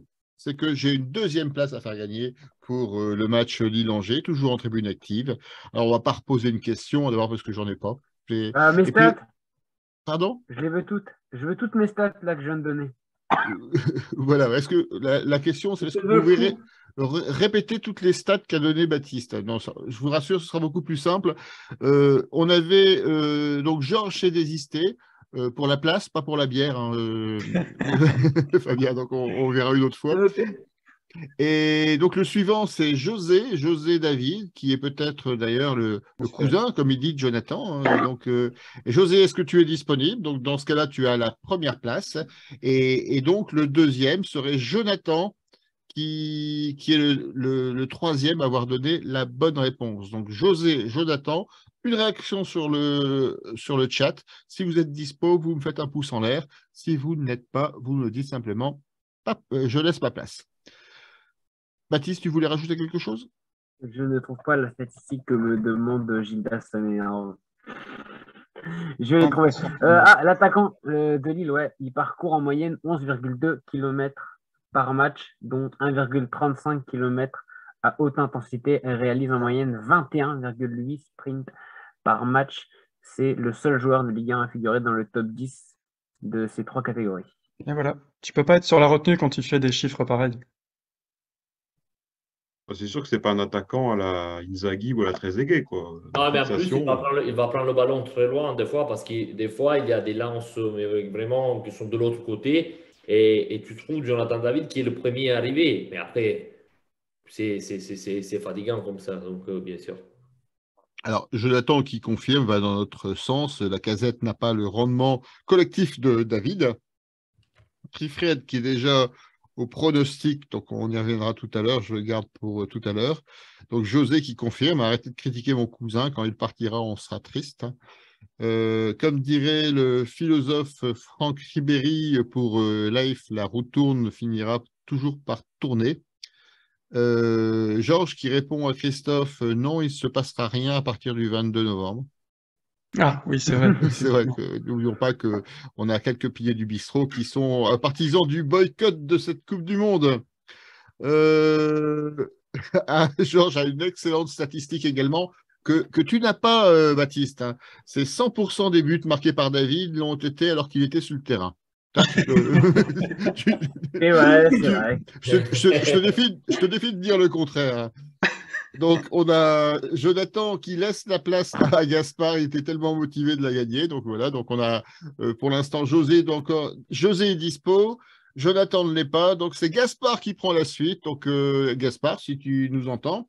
On dirait, excuse-moi, on dirait l'élection de Jeff Tuch, président, hein, et des désistements par-ci par-là. Hein. Ah ben c'est comme ça. Donc, est-ce que Gaspard Tuch peut nous confirmer qu'il Très bon drapeau, hein, prend Christophe. Merci. la place? Voilà, donc je vous propose de conclure finalement cet échange sur le débrief du match de Rennes. Vous n'avez rien à ajouter? On a parlé de l'arbitre, on a parlé de la réussite, on a parlé Moi, de je tout. voulais dire un truc. Bon, ils vont Franchement, enculer. à part le bon match qu'il a fait chez K, à chaque fois que je le vois, comme il disait, je ne sais pas c'était qui dans notre groupe, je pense que c'était Julien. Ça fait du mal de le voir de l'autre côté parce que je continue à comprendre pas pourquoi on l'a pas renouvelé. Mais à part ça, j'ai vu qu'il a eu un beau geste avec les supporters, non, je pense. J'ai Oui. vu un post qu'il a fait sur Ouais. Instagram. Et après, rien à dire. Franchement, c'est un mec que je pense que il a touché nos cœurs et c'était bien de l'accueillir comme ça, même s'il était voilà, de l'autre côté. Et dommage de le voir de l'autre côté et de le voir à Rennes. Mais bon, voilà. J'étais pas bien placé en tribune, mais son beau geste avec les supporters, c'est quoi? Il a pété la gueule à Bourigeaud? Ah, ça, je ne sais pas. Bon, après, je ne sais pas s'il peut trop le faire. Mais bon. J'espère. Donc voilà, je vous propose de passer à la deuxième partie de l'émission. Donc on va essayer de dire un peu moins de bêtises, quoique. Deuxième partie, Lille-Angers, ne pas rater cette occasion. Donc encore une fois, ça va être un match qui va être placé sous le signe de l'efficacité face à un adversaire qui est 20e de Ligue 1, 20e et dernier, avec 8 points, 2 victoires, 2 nuls, 10 défaites, 15 buts pour, 33 buts contre, hein, un goal average de moins 18 et un Lille qui est toujours finalement en chasse-patate entre le peloton des concurrents européens et le ventre mou, avec 7e à 23 points, donc 15 points de plus qu'Angers. On est à 4 points de la 4e place et de la 6e. On est à 5 points de la 3e, 10 points de la 2e. On ne dira pas qui est deuxième d'ailleurs. Donc un écart, un match présumé facile. Qu'est-ce que vous attendez de ce match? Est-ce que vous l'attendez avec impatience? Est-ce que vous pensez que ça va être le match du retour de l'efficacité ou vous craignez finalement ce rendez-vous comme un possible match piège? Alors, comme tout à l'heure, il se plaignait d'intervenir juste après Lorenzo, on va le faire intervenir juste avant. Fabien, qu'est-ce que tu attends de ce match? En dehors, bien sûr, de l'avant-match, hein, où on rappelle, on a beaucoup de choses à faire. Je m'enlève les bouts de la bouche. Justement, je voulais que parler de ça. Pourquoi? Qu'est-ce qui se passe avant match? Ouais, il y a une petite section qui fait sa bière au temple. Un truc bidon. Voilà, et elle n'est pas chère. Elle n'est pas chère et elle est excellente, d'après ce qu'on m'a dit. Et il n'y a pas de menu enfant. Il n'y a pas de menu enfant, tout à fait. Oh, même pas d'ici. Ah, il n'y a pas d'estime. Il n'y a pas d'enfant au menu non plus. Bon, sinon, un peu de sérieux pour ce match. Mais j'aimerais bien qu'on finisse cette période sur un bon score, un bon résultat. Je disais ce midi en mangeant avec des collègues que je préfère être à la place du LOSC qu'à la place d'Angers, hein, parce que c'est une année à 4 descentes. Donc, si on peut les enfoncer un peu plus, ça m'arrangerait. Comme ça, on vire Germatic, parce qu'il n'y a pas ça cette semaine, donc je suis un peu étonné. Non, je pense qu'on va finir sur une bonne période pour le dernier match 2022 à domicile. Mais c'est un match piège parce que Angers est dans une situation qui n'est pas terrible. Et que s'ils ne gagnent pas cette semaine, ça va marronner dans leur tête pendant 6 semaines et ça va être compliqué. J'ai peur du match piège, j'ai peur du l'énigme l'année du titre, où tout le monde doit gagner 4 ou 5-0 et qu'on en prend un. Mais après, on a une équipe qui peut performer et si dans les premières minutes tout va bien pour nous, qu'on arrive tout de suite à ouvrir le score, ça va obliger Angers à sortir du bus et nous permettre de derrière de dérouler notre jeu. Donc ça va pas être aussi facile que ça quand même ce match. Il s'annonce facile mais il va pas être facile. Alors, Lorenzo, tu vas découvrir le plaisir de passer juste après Fabien. Qu'est-ce que tu peux nous dire sur ce match? Qu'est-ce que tu en attends? Je vais faire le monsieur Big Data cette fois-là. Non, je regarde les résultats d'Angers. Moi, je crois pas dans la chance, tout ça, etc. Mais dès que je vois 1, 2, 3, 4, 5, 6 défaites, la dernière victoire, c'est le 18 septembre à Nice. Normalement, c'est un match que le LOSC doit gagner 9 fois sur 10. Mais je ne sais pas, je sens que j'ai peur sur ce match, franchement. J'ai vraiment peur sur ce match parce que je ne sais pas, parce que oui, c'est Angers cette année, franchement, il y a vraiment pas trop de choses, mais bon. Bouffal, il est blessé ou il joue? Il est blessé. Il sera pas de retour, Sofiane Bouffal. Bon, un peu plus tranquille. Mais quand même, je ne sais pas, je sens qu'on ne gagne pas. Je ne sais pas pourquoi. Voilà. Dans les joueurs qui sont repérés par le LOSC, on a Sofiane Bouffal qui est blessé, qui sera pas titulaire. On a aussi Amadou qui est également dans le groupe. Et puis on a un joueur que la mascotte du bistrot d'Al LOSC aime beaucoup, hein, donc c'est Bob, le dog du bistrot d'Al LOSC, c'est Antonin Bobichon, c'est un fan, Bob, d'Antonin Bobichon. Oui, Angers est je dois lire des conneries en direct, je le ferai pas. Angers, c'est un club de série cette année. Ils ont commencé par 2 nuls contre Nantes et Auxerre. Ensuite, ils ont enchaîné 4 défaites, 2 victoires. Leurs 2 seules victoires sont l'une après l'autre. Et depuis, effectivement, la victoire à l'extérieur à Nice, ils ont 6 défaites, alors contre Marseille, 3-0, Strasbourg, Toulouse, Rennes, Monaco et Lens, donc des gros clients. Donc en tout cas, est-ce que on va pouvoir sinon maintenir cette série? Gédas, quel est ton avis sur ce sujet? Déjà, ce serait bien qu'on évite de relancer une équipe en difficulté comme on le fait trop régulièrement. Qu'est-ce que j'attends de ce match? J'attends qu'on continue à concéder aussi peu d'occasions, parce qu'on parle beaucoup de notre animation offensive qui est très performante et de notre jeu, mais on oublie quand même que contre Lyon et contre Rennes, là, on laisse pratiquement rien à l'adversaire, et pourtant ils marquent sur leurs très rares occasions. Je crois que Rennes a 2 tirs cadrés, dont le penalty. Moi, je ne me souviens même pas de l'autre. Tout à fait. Je me souviens même pas de l'autre. Donc, j'attends tout simplement qu'on continue à jouer le jeu avec plus d'efficacité, et puis qu'on essaye, pourquoi pas, je sais pas, peut-être pas Bayo au début, mais qu'on essaye si on débloque le score assez vite, si on fait le break, et ben, qu'on essaye de le faire rentrer à 60e pour qu'il prenne confiance si le match se déroule bien. Donc j'ai vu le match Angers-Lens, je ne sais pas ce qu'il a vu parmi vous.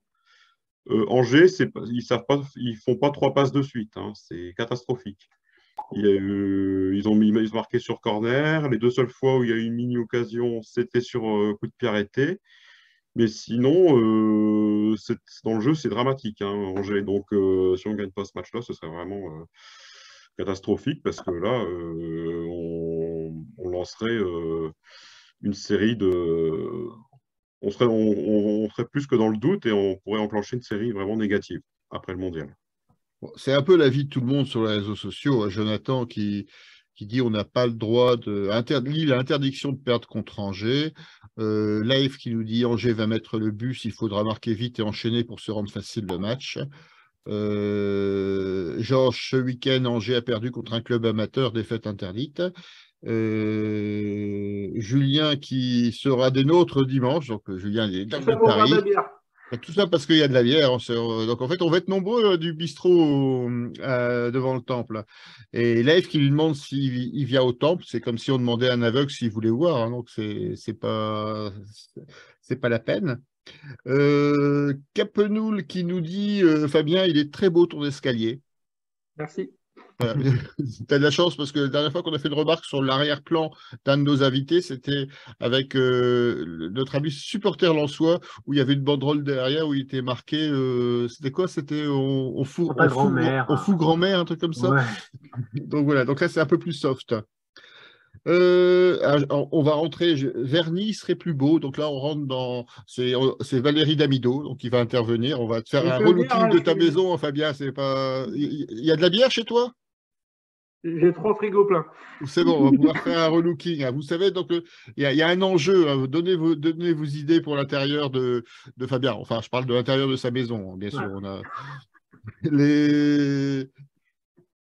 Donc, Fabien qui pronostique une victoire du LOSC 4-0.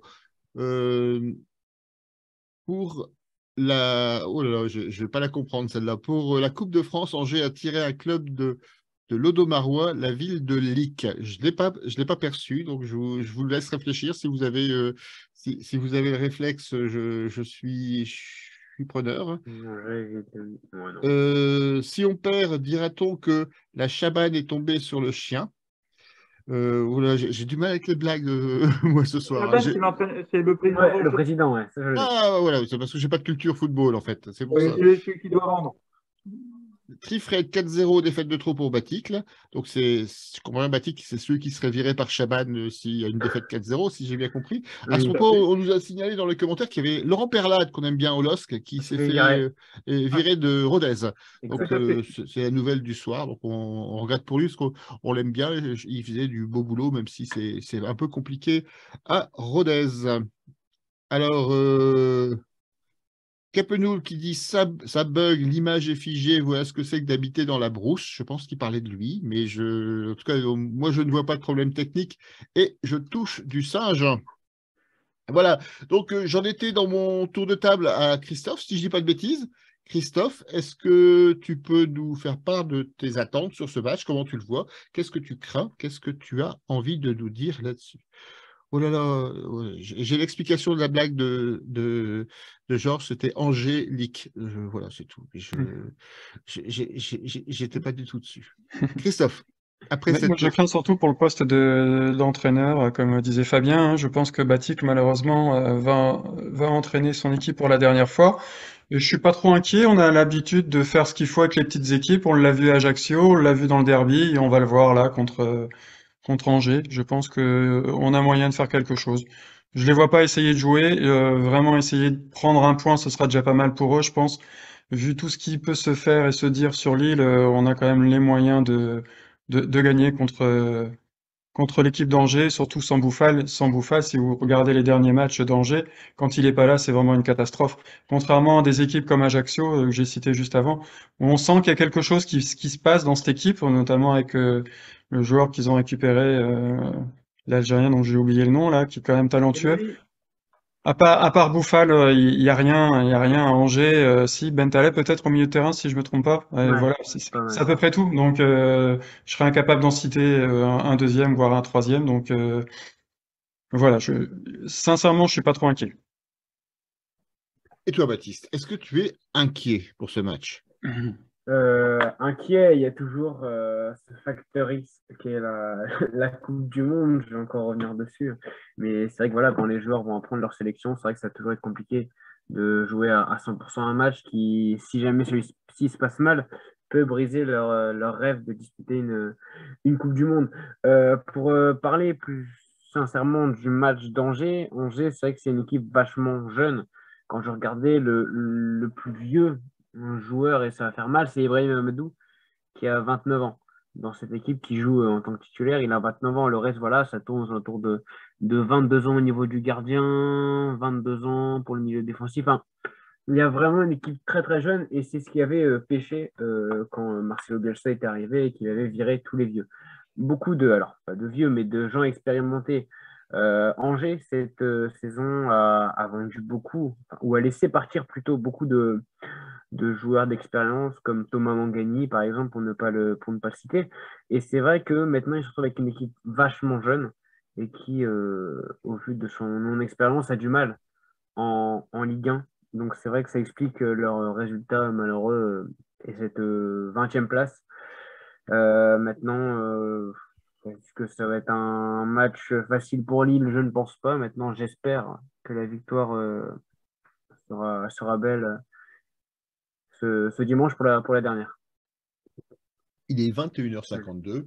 Je vous propose de faire En tout cas, Oui. François, juste une chose, moi je trouve que c'est un match qui est extrêmement important pour la confiance de l'équipe parce que justement on a du mal à marquer et si on pouvait vraiment réenclencher la machine à marquer, à mettre des buts, moi je trouve que vraiment pour la confiance, pour redonner un peu de confiance parce que finalement les matchs s'accumulent pour les joueurs de pas marquer, d'avoir ces problèmes offensifs d'efficacité. Et ben ça peut tout changer de gagner 1-0 sur un but à gros ou vraiment de relancer la machine à but. Donc c'est vraiment important pour l'équipe, à mon avis, de reprendre confiance en marquant le plus de buts possible, si c'est possible, parce que là, sinon il va y avoir un bloc. Et, psychologiquement, ça va devenir difficile si encore une fois le marabout, si c'est encore un match maraboutisé, quoi. Voilà. Ouais. Alors c'est justement sur ça que je voulais en venir. C'est-à-dire que on va essayer de voir un peu plus loin, même si on sait qu'après Angers, il y a une trêve de plusieurs semaines à cause de la Coupe du Monde, donc ça va casser peut-être un peu, ça va rebattre les cartes, comme on dit. C'est-à-dire que le championnat, il y a un nouveau championnat qui va redémarrer, mais il y a aussi une opportunité en battant Angers largement de se rassurer, de briser un peu cette malédiction du marabout, en tout cas cette roue qui tourne dans le mauvais sens depuis quelques matchs, donc de repartir finalement de l'avant. Et surtout ça permettrait de recoller au peloton des Européens potentiels. Voilà, ça. Et ça permet également de préparer la reprise du championnat, où on a finalement une reprise, une fin de première partie de saison qui est plutôt abordable. On sait que c'est toujours difficile de dire abordable ou pas, mais les prochains adversaires après Angers, c'est Clermont à l'extérieur, Reims à domicile, Brest à l'extérieur et Troyes à domicile.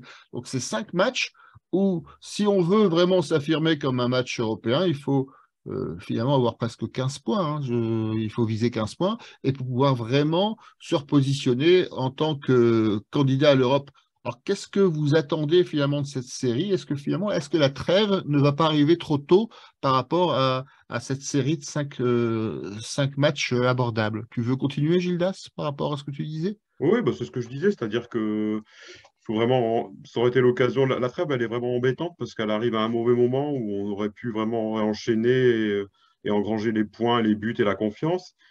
Et là, le match juste avant la Coupe du Monde, ben, finalement, ça va un petit peu, entre guillemets, si on arrive à dérouler, entre guillemets, nous couper, je sais pas, nous couper la chic, hein, je peux pas, je sais pas pour le dire autrement, c'est-à-dire que ça pourrait remettre en confiance certains joueurs qui ont raté beaucoup d'occasions ces derniers temps.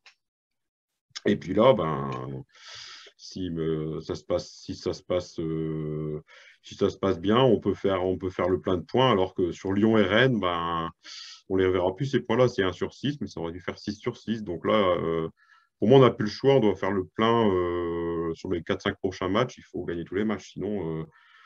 Sinon, parce que cette année, ça va vite devant. Ça va très vite, hein.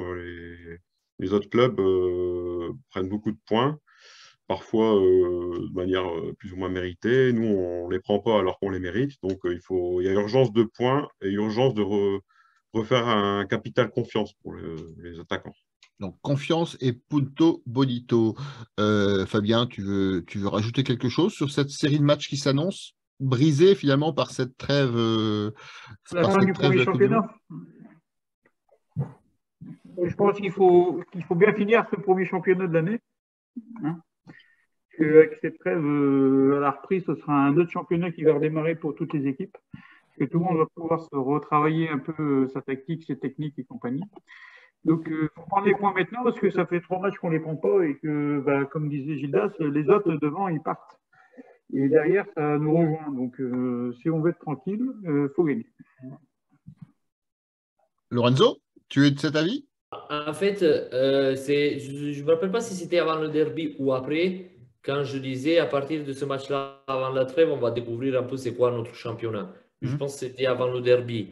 Là, si je regarde, déjà, il faut avouer qu'on a quand même, on a joué Monaco et on a gagné. On a joué Rennes et on devait les gagner. On a joué Lyon et on devait les gagner. Mais bon, le classement, c'est pas on devait, mais quand même, on vient de terminer une série pas mauvaise.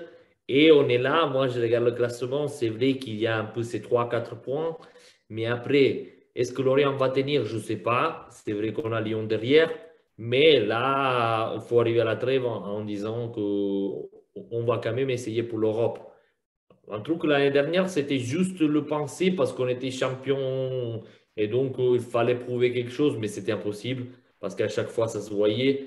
Mais cette année, franchement, c'est faisable. Même une Conference League ou des trucs comme ça, franchement, ça peut se faire parce qu'on a le niveau pour arriver en Europe. Donc, il faut bien terminer comme ça et attendre un peu les équipes qui sont devant, Marseille, Monaco, Lorient, qu'est-ce qu'ils vont faire cette semaine. Donc, c'est la clé.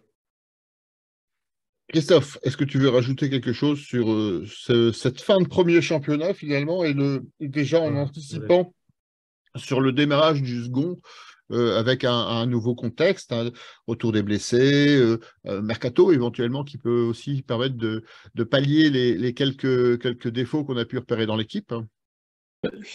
Si on voit ça d'un point de vue uniquement de notre équipe, oui, effectivement, ça peut casser quelque chose, mais ça va peut-être aussi permettre à nos joueurs de récupérer parce qu'ils vont pas tous aller à la Coupe du Monde, heureusement, et certains vont, enfin, peut-être y aller, mais ne seront pas forcément titulaires. Donc voilà, moi ça m'inquiète pas plus que ça, et puis ce qui est valable pour nous est valable pour les autres. Alors je pense qu'il y en a d'autres qui ont plus de risques que nous, donc non, je suis pas plus inquiet que ça. Et puis après, embrayer, effectivement, plus on récupérera nos joueurs vite, notamment Jonathan David, moins il jouera de match, mieux ce sera. Je suis désolé pour son équipe nationale, mais voilà. Et tu dis ça avec le drapeau du Canada derrière toi, toujours Oui, pas derrière, voilà, Christophe. mais je soutiens le joueur plus que le Canada, donc voilà, je préférerais qu'il rentre très vite chez nous et qu'il fasse une bonne phase de récupération surtout, et voilà, que essentiellement c'est ça, quoi, récupérer un peu de physique et qu'il soit pas trop touché moralement, et c'est valable pour lui comme pour les autres, donc En fait, tu te bouilles pas trop pour le Canada, tu es un supporter du Canada Dry. c'est ça, exactement. J'ai pas vu ça depuis des années, mais on ne faudra pas être tombé encore. Je ne sais pas si ça existe Ça existe encore. encore, oui. J'en ai aucune idée. En tout cas, Fabien, toi qui es un spécialiste des bistrots comme nous, ça te parle pas? Pas du tout. Pas du tout. Je ne vois pas de quoi vous parlez. Monsieur Big Data, est-ce que tu veux terminer finalement ce tour de table sur finalement les possibles ambitions lilloises par rapport à ce match d'Angers qui va précéder cette trêve et une reprise plutôt favorable pour l'équipe du LOSC? Oui, bah oui, forcément, parce que dans tous les cas, ce qui va se passer, c'est que, comme vous l'avez dit, devant, ça part. Devant, les équipes engrangent des points et au lieu de faire un 6 sur 6 comme on a pu le faire, enfin, comme on aurait dû, pardon, le faire, on n'a eu qu'un point sur 6. Donc, les équipes partent, même si la deuxième partie de saison sera complètement, enfin, entre guillemets, une nouvelle saison. Il va falloir engranger un maximum de points et ça passe par remporter ce match face à Angers. Parce que le beau football, c'est bien, mais je pense que les réelles ambitions du LOSC cette saison, c'est de se qualifier en Europe. Donc et pas se qualifier pour la conférence Ligue de je sais pas quoi pour aller jouer je sais pas où dans des stades je sais pas quand. Mais le but vraiment, c'est de se qualifier en Ligue Europa, en Ligue des Champions. Donc, il faudra honnêtement engranger un maximum de points et ne pas laisser les équipes partir comme elles le font actuellement. Voilà, c'est ce que disait Olivier Létang sur France Bleu il y a quelques semaines, interviewé par un remarquable intervieweur. Il disait que l'objectif, c'est de gagner tous les matchs plus qu'être européen, ce qui fait que si on gagne tous les matchs, on finira forcément européen. Alors, quelques réactions avant de passer au tour de table des pronostics. Alors, il y a déjà des pronostics. Alors, Capenoul, qui est un spécialiste en tant que doc de l'Ouest du foot breton, et alentour, j'ai failli dire une énormité. Angers, c'est bien faible. Georges qui nous pronostique 6-2, et finalement il se ravise, il dit 6-1 parce que 6-2 c'est trop connoté voisin. Capenoul qui nous dit il faut rééquilibrer la différence de but, le 7-1 fait mal. José David qui nous dit grosse victoire contre Angers pour se donner le moral pour la reprise, donc il est dans la continuité de ce qu'on vient de dire. Live qui annonce 15 points, il faut 15 points. Et si on gagne, on part. Alors, c'est Capenoul qui nous fait une remarque très judicieuse, un peu à la Lensoise. Si on gagne, on part quasiment sur 2 mois sans défaite. Donc, c'est vrai qu'on enchaîne une série. Julien, il faut prendre 15 points sur les 5 prochains matchs, car si on veut exister dans ce championnat, parce que l'écart entre nous et le deuxième devient de plus en plus important, la trêve pour Trifren nous permettra de récupérer nos joueurs blessés. On cite Ismaili, André Gomes. Julien, toujours, on est à 10 points des deuxièmes qu'on ne nomme pas, donc les Voldemort du foot français. Capenoul, mais dans quel état va-t-on récupérer David à la Coupe du Monde? La trêve nous permettra de récupérer Ismaili et André Gomes pour José. Georges, toujours fin dans l'analyse. Ce premier championnat, Lens finit dauphin avec Louisette, c'était plutôt ton. Donc là aussi, on lui reste la responsabilité de ses blagues. Moi, je prends pas la responsabilité. Je ne suis que le 10 Je ne suis que le 10 Quand on a fini champion, on avait 10 points de retard sur Paris. On va rattraper les Lensois pour Life. On disait quand même, avec tous ces changements, que cette saison serait une année de transition, d'apprentissage, et finalement, on ne comprend pas si on n'est pas européen. C'est pas nous qui disons, c'est Olivier Létang. Je réponds à une remarque de Julien. Voilà, donc beaucoup de réactions sur les réseaux sociaux, beaucoup de réactions ici des piliers du bistrot. On a quasiment terminé l'émission, c'est déjà 22h03, donc on a été très bavard. Je vous propose de terminer votre tour des pronostics. Quel est votre pronostic pour le match Lille-Angers? Gildas, est-ce que tu veux commencer à nous faire part de tes augures? Je dirais 3-0. Je refuse de croire qu'on ne fasse pas un clean sheet contre cette équipe-là, mais bon, en tout cas, comme j'ai dit tout à l'heure, on va essayer de relancer la machine à confiance pour les attaquants devant. Il me faut les buteurs. Ah, les buteurs? Les buteurs. Allez, on va dire David et doublé de Cabella. Doublé de Cabella. Fabien, est-ce que tu nous fais part de tes pronostics? 4-0. Et les buteurs? Il va falloir que tu bosses là. David Cabella, Belaba, Bayo. Oh, un beau but de Bayo comme dernier but dans la Coupe du Monde. Belaba Voilà. ou Baleba? Je sais. Baleba. Baleba. Lorenzo, ton pronostic? 1-1. Ounas. Oui, c'est par superstition? Un peu. Bah, nous, les Italiens, on le fait. Je te dis, moi, je ne crois pas, mais je ne sais pas, je sens quelque chose. Après, si on gagne 5-0, même si ça va, pas de souci. Alors, Christophe, ton pronostic pour ce match? 2-0 pour Lille, but de Bamba et de Gomes. Angel. Oui, ce sera plutôt Angel cette fois-ci. Baptiste, est-ce que tu as un pronostic à nous communiquer? Victoire 2-1 du LOSC. Au niveau des buteurs, Timothy Weah et Rémi Cabella. Allez. Alors, on a quelques derniers pronostics sur les commentaires de la page Facebook du Bistrot d'Alelos. Donc, Trifred qui nous dit 4-0, doublé de Béa, David et Bayo. Live qui s'emporte 5-0, Wea, Ounas, David, Bayo, Cabella. 4-0 pour José avec 2 poteaux pour augmenter nos stats. On a Pierre-Ambroise 2-0, Cabella, Bayo. Georges, David 2, Giallo, Cabella, André, Ounas pour Et pour Angers, Bouffal. Il va avoir du mal à marquer de son lit d'hôpital. Mais bon, on note quand même le pronostic. Cette fois-ci, Georges, à mon avis, tu ne vas pas gagner. Capenoul, 6-0. Il renonce à nous citer les buteurs attendus parce que ça prendrait beaucoup trop de place dans les commentaires. Voilà, il est temps de conclure cette émission, donc ce 13e rendez-vous du bistrot d'Allez les LOSC. Je voulais remercier, comme d'habitude, d'abord les internautes qui nous suivent régulièrement sur les réseaux sociaux, qui nous suivent en direct sur le groupe et la page Facebook, qui nous suivent en replay sur la chaîne YouTube du Bistrot d'Allez le LOSC. Donc, merci à vous. On se nourrit de votre passion pour le LOSC. N'hésitez pas à partager, à liker tous nos commentaires. Vous êtes notre principal prescripteur. Merci aux piliers présents ce soir. Donc, merci Gildas pour ton brillant retour. C'était un plaisir, merci. Merci Bonsoir à Lorenzo pour ton retour également, tout aussi brillant. Ça ferait être jaloux, Lorenzo. J'avais petite blessure de 3 semaines. C'était un peu à la, je sais pas, musculaire. Voilà, bon, c'est pas grave. L'important, c'est de revenir et c'est de revenir en pleine forme.